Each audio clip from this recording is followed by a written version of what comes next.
Welcome to another descent into Warcraft's darkest timeline, where even gods can bleed. Today, we're exploring what happens when an unstoppable force from another universe collides with Azeroth's endless corruptions. Picture this: the Prince of all Saiyans, a being who destroyed planets before breakfast, suddenly arrives in a world where strength itself becomes your enemy, where pride manifests as literal demons, where every hero's greatest power becomes the very thing that damns them. Vegeta came to Orgrimmar expecting to find warriors to command, but instead discovered that in Azeroth, even conquering makes you a slave to forces beyond comprehension. And if you genuinely enjoy this kind of dark storytelling, consider subscribing and liking the channel, but only if it truly resonates with you. I was there when the sky above Orgrimmar split like a wound, not the familiar green tear of fell magic or the purple rot of void corruption. This was different. Pure white light that burned without heat, crackling with energy that made every shaman in Durotar drop to their knees.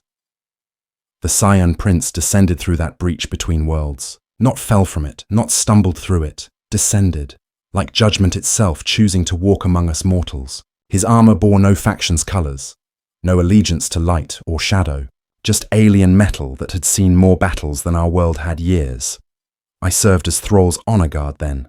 We thought we'd seen everything. Veterans of the Third War, survivors of Deathwing's cataclysm. We'd stood against the Legion's endless armies and heard the old gods whisper promises in our dreams. But Vegeta was something else entirely. A warrior whose very presence made the spirits of the elements go silent. He landed in the Valley of Honor like he owned it. No ceremony, no announcement. Just touched down and started walking toward Grommash Hold with the confidence of someone who'd conquered worlds before breakfast. The grunts who tried to stop him didn't even slow him down, not because he killed them. He just walked through their attacks like rain through smoke. Word spread faster than wildfire. Within minutes, every warrior in Orgrimmar was converging on the hold. The Korkrons stood ready. The Darkspear trolls prepared their hexes. Even some forsaken emissaries happened to be visiting that day. And their plague-touched eyes watched with interest as this impossible outsider approached our warchief. Thrall met him at the throne. The world shaman versus the prince of all Saiyans. Elements swirled around Go'el, son of Durotan. Earth, fire, water, air, and that fifth element we call spirit. The same power that had shattered the dragon aspect Deathwing now focused on one man. Vegeta just smirked. That smirk would haunt me for years. Not cruel like Garrosh's had been. Not mad like the Twilight cultists who serve the old gods. It was the smirk of someone looking at a child playing with toys. You lead these warriors? Vegeta's voice carried without shouting. Every word precise, clipped, like he was already bored with the conversation. Thrall's hand tightened on the Doomhammer. I am Warchief of the Horde. You stand in Orgrimmar uninvited, outsider. State your purpose or leave. Your Horde interests me. Vegeta walked closer, ignoring how the elements themselves recoiled from him. Warriors who embrace their nature instead of hiding behind false peace. But you've grown soft under shamanic philosophy, seeking balance when you should seek strength. The rage that flashed across Thrall's face was brief but real. We'd all heard similar words from Garrosh before his fall, before the heart of Yshaj corrupted him into a monster. But where Garrosh had been driven by daddy issues and insecurity, Vegeta spoke with the certainty of someone stating facts about gravity. The Horde is strong because we stand together, Thrall said. Orcs, trolls, Tauren, undead, blood elves, goblins, and now pandas. Unity through honor, Vegeta laughed. Not a villain's cackle or a madman's giggle. Just genuine amusement. Honor without power is meaningless. Power without the will to use it is waste. You chain these warriors with your peace. I will free them. That's when Saurfang stepped forward. High Overlord Varrock Saurfang, veteran of more wars than most races had histories. You speak of matters you don't understand, stranger. The Horde's strength comes from... Vegeta moved. I still can't properly describe it. One moment he stood before Thrall. The next his finger pressed against Saurfang's chestplate. The High Overlord flew backward through 3 walls before stopping. Alive. But the message was clear. Your strongest warrior besides the green one, Vegeta said, not even looking at the Saurfang-shaped holes in our architecture. Impressive by your standards, worthless by mine. Have you ever wondered which of Azeroth's corruptions would claim them first? Drop your theories in the comments. I need to know I'm not alone in thinking about this. The challenge came from Thrall's own mouth before anyone could stop it. Mak'gora. The word rippled through Orgrimmar like the Sha of Pride itself had manifested. Mak'gora, the ancient rite of challenge, single combat for leadership, to the death traditionally, though Thrall had tried to civilize it over the years. Vegeta's smirk widened. Your funeral rite for leadership? I studied your customs during my descent.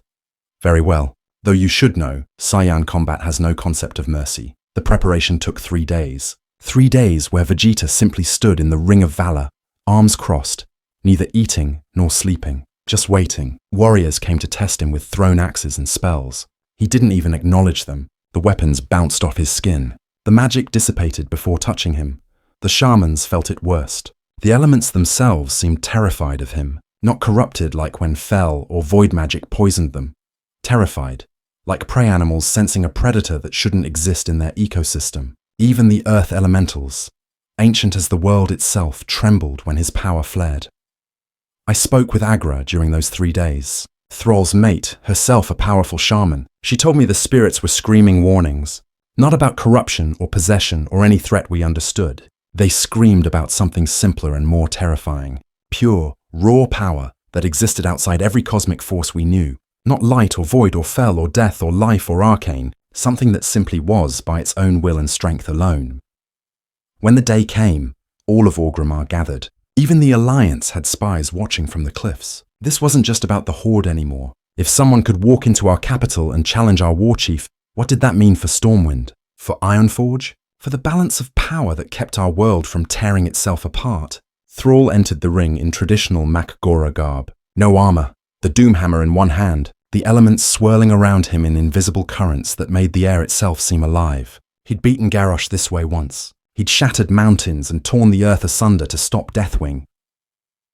Vegeta hadn't changed clothes. Same alien armor, same crossed arms, same bored expression like he was waiting for something interesting to happen. The rules were spoken by Eitrigg himself. Single combat, no interference, until one yielded or died. The moment the words ended, Thrall struck. Lightning split the sky. Not a bolt, but a river of electric fury that turned night into day. The same power that had once saved our world from the dragon aspect of death, now focused on one target. Every shaman in Orgrimmar felt Thrall pulling on the elements with desperation that bordered on tyranny. The lightning hit Vegeta directly. For a moment, just one beautiful moment, we thought it was over. The outsider would learn what happened when you challenged the world shaman in his place of power. Then the smoke cleared. Vegeta stood unmarked. His hair hadn't even moved, but his expression had changed. The boredom was gone. In its place was something almost like respect. Almost. Interesting, he said. You can actually fight. Show me more. Thrall showed him more. Earth rose as spears. Fire became dragons. Water turned to ice and back to steam. Air itself became solid walls and cutting blades. Every element in creation bent to Thrall's will in combinations that would have killed armies. Vegeta walked through it all. Not flew. Walked. Each step deliberate, measured, getting closer to Thrall, who kept backing away while maintaining his assault. The Saiyan Prince let attacks land just to see what they would do. Testing, learning, adapting. Your magic is impressive, Vegeta said, catching a boulder the size of an ogre and crushing it to dust. But it's borrowed power. You ask the elements for aid. You negotiate with forces greater than yourself. That's your weakness. Thrall's response was to call upon the spirit itself. The fifth element, the force that bound all life on Azeroth together. The same power that had let him hold the dragon soul without corruption. Pure shamanistic fury made manifest. For the first time, Vegeta had to block. His arms came up as reality itself tried to unmake him. The ground beneath his feet cracked and cratered.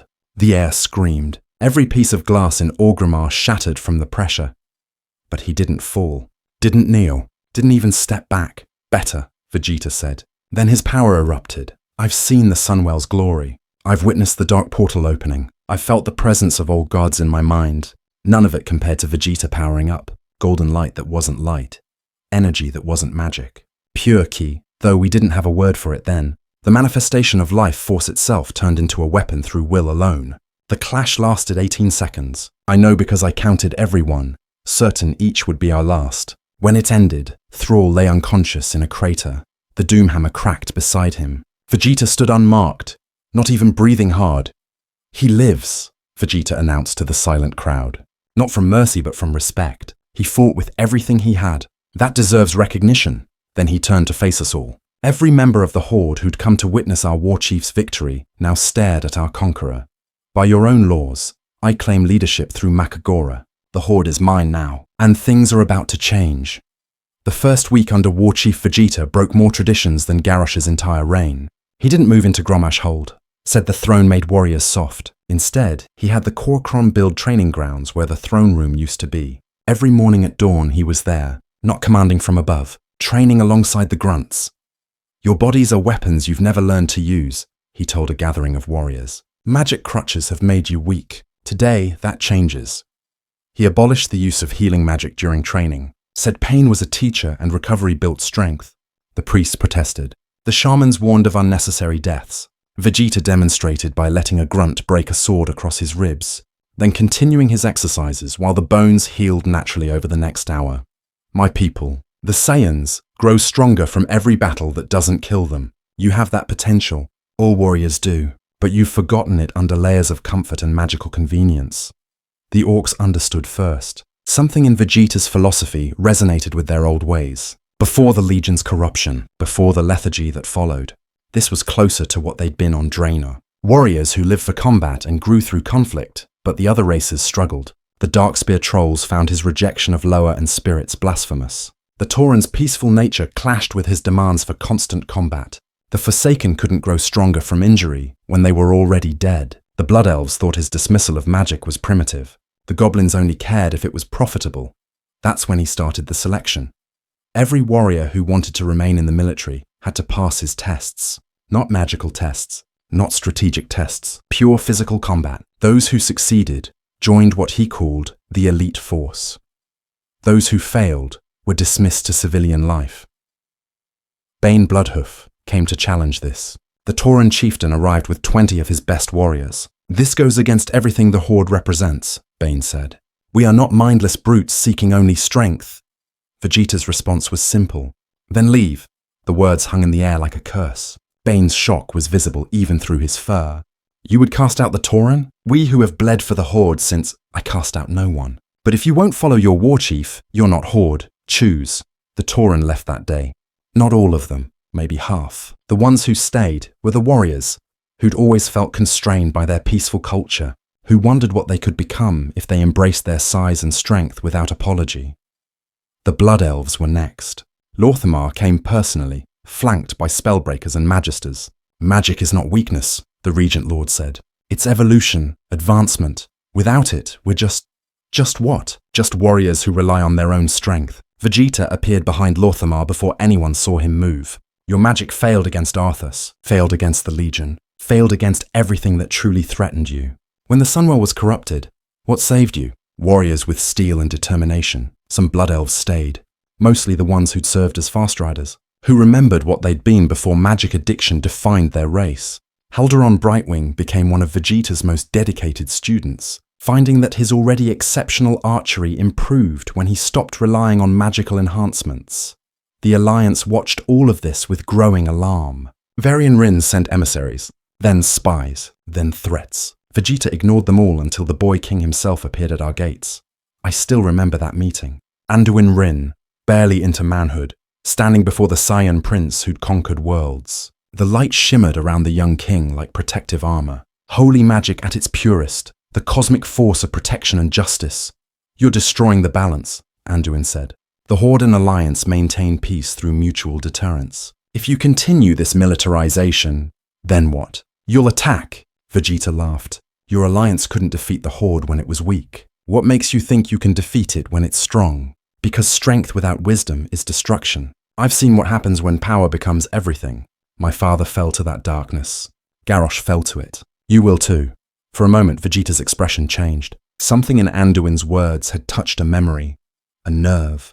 The prince's power flared just for an instant, and every light-blessed protection around Anduin shattered like spun glass. I am not Garrosh, Vegeta said quietly. Garrosh was weak, pretending to be strong. I am strength acknowledging itself. Leave, boy. Tell your alliance that the Horde no longer seeks their approval or their peace. We seek only to become what we were meant to be. If you had their power in Azeroth, would you choose alliance, Horde, or stay neutral? Tell me in the comments. I'll be reading them. The transformation of Orgrimmar accelerated after that. The Valley of Honor became the Valley of Combat. The Drag was converted into training grounds. Even the orphanage was redesigned to train children from birth in Saiyan combat philosophy. That's when I noticed the first signs of corruption. It started small. Vegeta's power flares, those golden eruptions of Kai, began taking on different hues. Purple threads at the edges, black spots that lasted milliseconds. He didn't seem to notice, or if he did, he didn't care. But the shamans felt it. The elements that had been terrified of him before now whispered of something else, something familiar. The Sha arrived from the Echo Isles with grave warnings. The old troll shadow hunter had served as warchief briefly before his death and resurrection. He'd seen what pride could do to leaders. "Da Sha be ancient powers, man," Vol'jin told Vegeta during a war council. "Born from an old god's death, they feed on emotion. Pride, anger, hatred. You be radiating all three like a beacon." Vegeta dismissed him. "I've faced gods before. Killed them. Your old gods are no different. These not be gods you can punch, Warchief. They be corruption itself. They don't fight you. They become you." But Vegeta wouldn't listen. Couldn't listen. His pride wouldn't allow it. And with each passing day, his training methods became harsher, his demands more extreme. Warriors died in training and he called them weak for not surviving. Children collapsed from exhaustion and he said they should be stronger. Thrall tried to intervene, still recovering from his defeat, but unable to watch his horde transform into something unrecognizable. He came not as a challenger, but as an advisor. "This isn't strength, Vegeta. It's cruelty. The universe is cruel. Only the strong survive it. That's not wisdom. That's fear disguised as philosophy." The argument might have continued, but that's when the first manifestation appeared. In the middle of Orgrimmar, a Sha of Pride, born from Vegeta's own emotional output. But unlike the ones we'd seen in Pandaria, this one looked different. Humanoid, wearing armor similar to Vegeta's, but made of shadow and void. The Saiyan Prince attacked it immediately. His fist passed through it like smoke. His energy blasts only made it grow larger. Every display of power, every moment of combat pride, fed the creature until it towered over the city. "You cannot defeat me," the Sha spoke with Vegeta's own voice. "I am your pride-given form. Every victory you've ever claimed, every enemy you've crushed, every moment you've known yourself superior. I am you." Vegeta's response was to power up further, to go beyond the golden form into something we'd never seen, blue-white energy that made reality itself crack around him. But the Sha only laughed and grew stronger. That's when the impossible happened. Vegeta, Prince of all Saiyans, conqueror of the Horde, asked for help. Not in words. He was too proud for that. But the look he gave Thrall across the battlefield was unmistakable. The World Shaman understood immediately. "The elements won't help him," Thrall said to me as he prepared. "He's rejected them too thoroughly. But perhaps they'll help us help him."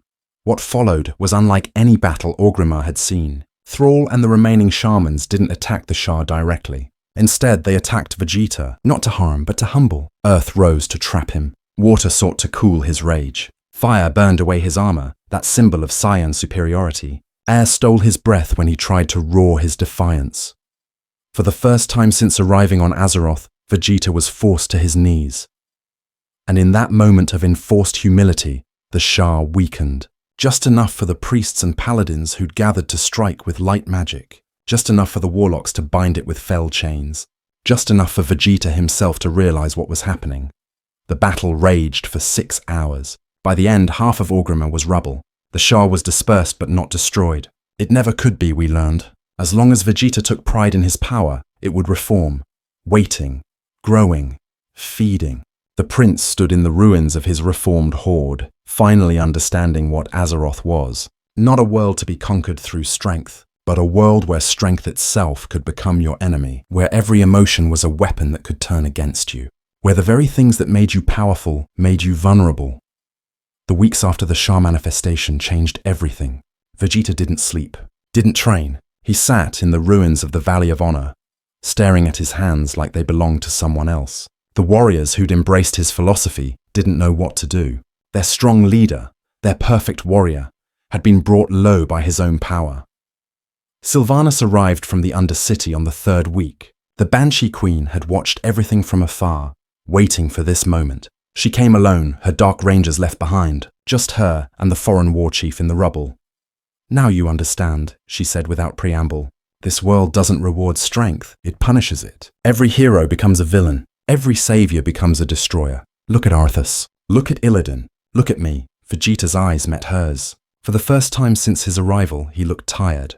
In my universe, power was simple. You trained. You fought. You grew stronger. Here, power itself is corrupted. Not corrupted. Corrupting. There's a difference. Sylvanas sat beside him, an undead queen and an alien prince in the ruins of Orcish architecture. The moment you achieve true power here, something claims you. The Legion offers Fel, the old gods offer void, the Lich King offers undeath. Even the light, supposedly pure, turns its champions into crystal zealots who can't see beyond their own righteousness. Then how do you survive?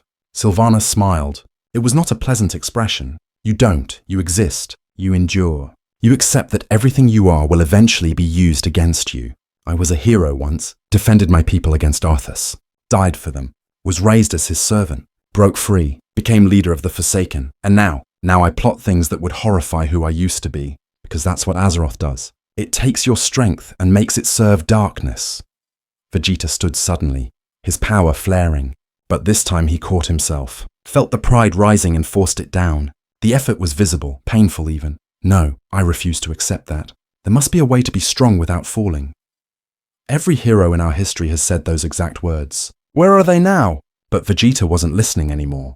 He was walking toward the cleft of shadow, toward the warlocks who understood corruption better than anyone. If he couldn't avoid Azeroth's corruption, perhaps he could understand it, control it. Master Pyroth received him in the shadow of demonic portals. The Orc warlock had served the Shadow Council, the Burning Legion, and now the Horde.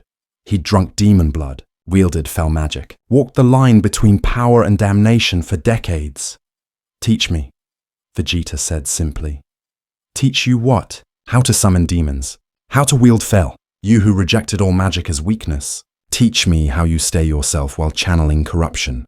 Pyroth laughed. It sounded like grinding bones. I don't stay myself. I become something else that remembers who I was. Every spell costs a piece of soul. Every demon summoned takes a fragment of will. I'm not the orc who started this path. I'm what's left after the payments. But Vegeta persisted. He studied not to use the magic but to understand it. To recognize corruption's patterns. How fel burned away restraint. How void whispered doubts. How undeath numbed emotion. He catalogued each corruption like a warrior studying an opponent's fighting style. That's when the Legion noticed him. Kil'jaeden himself appeared in visions. The deceiver, right hand of Sargeras, corrupter of the orcs. He came with offers of power that would make Vegeta's Saiyan strength look childish. The ability to destroy planets with thoughts, to remake reality with will alone. You're already proud, Kil'jaeden whispered in dreams. Already violent, already everything the Legion values. Why fight it? Join us and turn that strength against the universe itself. Vegeta's response was to seek out the demon hunters, Illidan's disciples who'd given everything to fight the Legion. They taught him how they'd turned corruption against itself, how they'd taken demonic power and used it as a weapon against demons. The price they paid in sanity and soul. We're not heroes, Kane's Sunfury told him. We're weapons, living weapons who sacrificed our humanity to protect humanity. Is that what you want to become? The question haunted Vegeta as reports came from across Azeroth. His reformed horde was fracturing. The warriors he'd trained in pure combat were developing problems. Without magical healing, injuries accumulated. Without shamanic wisdom, rage went unchecked. They were becoming stronger, but also unstable. Brutal. Everything the Alliance had feared. Jaina Proudmoore arrived with an ultimatum backed by the combined might of the Alliance. Stand down as Warchief or face war. Not Mak'gora, not honorable combat, total war with weapons that could crack continents. You've had your chance, Jaina said, frost magic making her breath visible even in Durotar's heat. You've proven what happens when outsiders try to impose their will on our world. Step down or we end this. Vegeta looked at her, then at the Horde warriors who'd gathered. His elite force trained in his methods, stronger than they'd ever been, but also angrier, prideful, on the edge of becoming exactly what he'd tried to prevent. You know what I hate most about this world, Vegeta said quietly. It's not the corruption, it's not the endless war, it's that you've all accepted it. You've decided that falling is inevitable, so you don't even try to rise anymore. He walked past Jaina toward the center of Orgrimmar, to the spot where the Sha of Pride had manifested. The crowd followed, Alliance and Horde alike, unsure what was happening. I came here thinking strength alone mattered. Your world taught me otherwise, but you're wrong too. Accepting corruption as inevitable is just another form of weakness. His power began to rise, not the explosive, prideful energy of before. Something controlled, focused. The golden key mixed with something else. Not fel or void or any corruption. Understanding. Acceptance without submission. I am Vegeta, Prince of all Saiyans. I am proud. That will not change. But pride without purpose is meaningless. Strength without direction is chaos. You want me to choose between power and corruption. I choose neither. I choose evolution. The transformation that followed was unlike anything in Azeroth's history. Not a corruption, but an adaptation. Vegeta's Saiyan nature didn't fight Azeroth's rules anymore. It incorporated them. His ki learned to harmonize with the world's magical frequencies without being consumed by them. His pride became a shield against corruption rather than food for it. When it ended, he stood changed. Still Vegeta, but also something new. Something that shouldn't exist by Azeroth's laws, but did anyway through sheer will. I'm done being Warchief, he announced. Not because you demand it, but because I've learned what I came here to learn. This Horde needs a leader who understands both strength and wisdom. Both power and restraint. He turned to Thrall. Take back your position, but remember what I taught. Strength matters.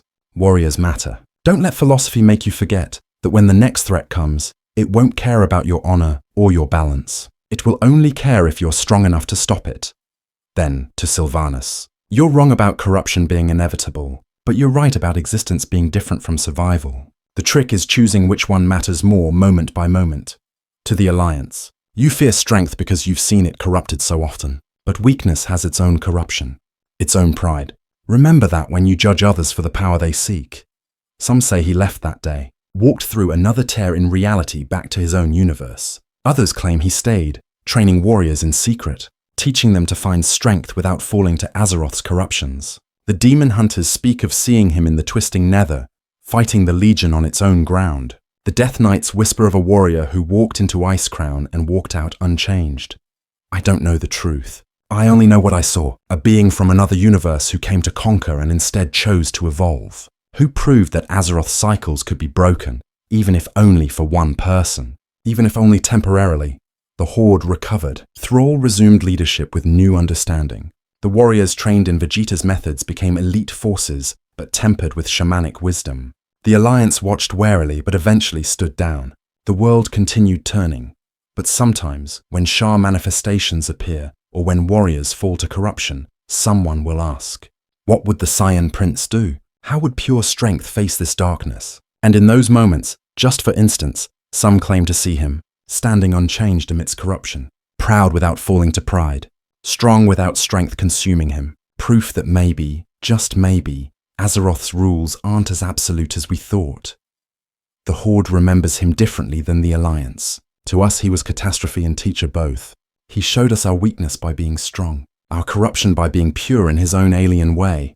He broke us to remake us, and in the end, he chose to leave, rather than let this world's darkness claim him. That choice might be the greatest strength he showed, knowing when to fight and when to walk away, understanding that sometimes the only way to win against corruption is to refuse to play its game. Vegeta conquered Orgrimmar, but Orgrimmar and Azeroth itself never conquered him.